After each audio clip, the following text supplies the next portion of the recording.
how to show live score on your Samsung Galaxy S26 Ultra or any other phone now brief on your. So how to set up it? For that you need to go your setting, and from here you need to go lock screen and AOD. Now here you can see the now bar. Make sure your now bar is enabled, then or now brief is enabled. Enable this option, then press on see all, and before that make sure you are logged into with your Gmail account with your Google browser. Then sports from Google, this option, enable this option, then sports from Google setting. Now here you can see the soccer. Now select your league, for example La Liga.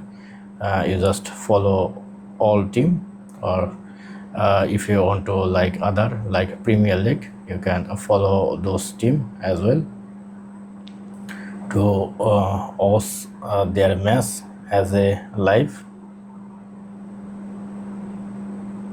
Then press on finish and just go back.